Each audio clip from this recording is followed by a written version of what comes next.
25-ാം house വാമിങ് fix ചെയ്തേക്കണത്. നീ എന്നെ ചതിക്കരുതിട്ടാ. നിനക്ക് അഡ്വാൻസ് വരെ ഞാൻ ഇട്ട് വെച്ചേക്കാണ്. പൈസ കിട്ടിയായിരുന്നു. ഞാൻ ഇപ്പൊ കട പണിയാണ് തുടങ്ങിയേക്കണത്. നോക്കട്ടെ, മാക്സിമം നേരത്തെ തീർത്തേക്കാം. പലരും എന്നോട് പറഞ്ഞാണ് നിന്നെ പണി ഏൽപ്പിക്കണ്ടെന്ന്. പക്ഷെ നിന്റെ അവസ്ഥ എനിക്ക് അറിയാവുന്നതിന്റെ പേരിലാണ് നിന്നെ ഞാനിപ്പോ പണി ഏൽപ്പിച്ചത്. നിന്റെ സിനിമ ഭ്രാന്തം വെച്ചും കൊണ്ട് എന്റെ പണി പെൻഡിങ്ങിലാക്കരുത്. എന്നെ ഇനി വെത്തയും ചെയ്യണം കേട്ടാ. രാവിലെ ഞാൻ വന്നിട്ടുണ്ടായിരുന്നു. അപ്പൊ നീ ഇപ്പോഴാണ് കട തുറക്കണത്? നൈറ്റ് വർക്ക് ഉണ്ടായിരുന്നു. എടാ, ഇവിടെ അടുത്ത് പ്രിയൻ സാറിന്റെ ഷൂട്ട് അടക്കണ്ട്. നിന്റെ കാര്യമൊക്കെ ഞാൻ പറഞ്ഞിട്ടുണ്ട്. ഇപ്പൊ പോയാ നമുക്ക് കാണാം. പോയിട്ട് വരാം.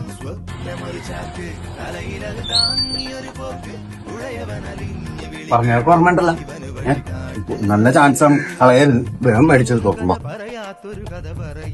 അതെ, ഡ്രസ് ഇത് മതിയോ? അതൊക്കെ മതി. ബാനേ സ്റ്റാർട്ട് ക്യാമറ, റോളിംഗ്, ആക്ഷൻ. എടി, ഇവനെയൊക്കെ ആരോടെ കൊണ്ടുവന്നത്? സവർക്ക് സമയം കളയണ്ട, അവനെ പിടിച്ച് മാറ്റേ. വേച്ചല്ലേ എടോ, മാറോ.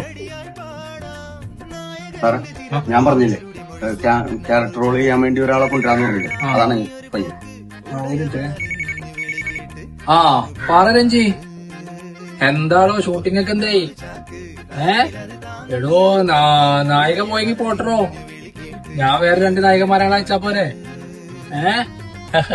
ഞാൻ പറയണ പോലെടോ, എല്ലാ കാര്യവും ഓക്കെ. ഓക്കെ, ശരി, ഞാൻ ഇപ്പൊ അങ്ങോട്ട് വിട്ടേക്കാം. ഓക്കെ ഓക്കെ, വിഷമിക്കണ്ട കേട്ടോ. സാറേ, ഞാൻ പറഞ്ഞോ. അപ്പൊ താനിതിനു മുമ്പ് അഭിനയിച്ചിട്ടുണ്ടോ? ചെറിയ ചെറിയ ജൂനിയർ ആർട്ടിസ്റ്റ് ഒക്കെ ആയിട്ട് പോയിട്ടുണ്ട്. കുറെ കാലമായി ഇതിന്റെ പുറകെ നടക്കണം. ഭയങ്കര ആഗ്രഹമാണ് സാറേ. താനൊരു കാര്യം ചെയ്യ്. എന്തായി സാറെന്ത് പറഞ്ഞു? ചാൻസ് തരാന്ന് പറഞ്ഞു. പക്ഷെ 1 ലക്ഷം രൂപ കൊടുക്കണമെന്ന് പറഞ്ഞു. അപ്പൊ ഞാൻ എവിടുന്ന് ഉണ്ടാക്കുമെന്ന് ഓർത്തിട്ട് ഒരു ഐഡിയ ഇല്ല. എന്റെ അവസ്ഥ നിങ്ങൾക്കറിയാല. നിനക്ക് ഇതേപോലെ ഒരു അവസരം എനിക്ക് കിട്ടാനില്ല.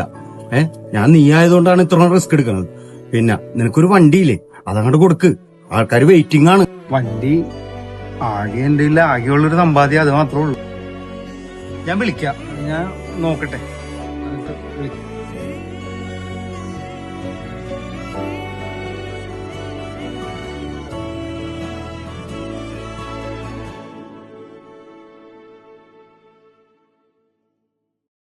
അൻവറേ, അൻവർ,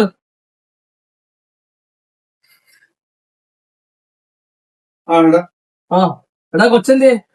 കൊച്ചിലെ 2 ദിവസമായിട്ട് പനിയടാ. അപ്പൊ അത് കാരണം അവള് ഹോസ്പിറ്റലിൽ കൊണ്ടുപോയിക്കാണ്.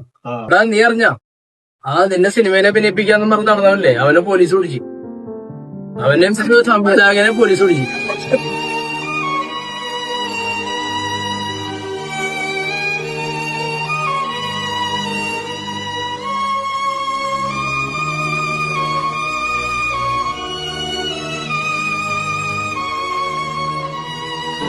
എന്ത് പറ്റിയടാ അൻവറേ?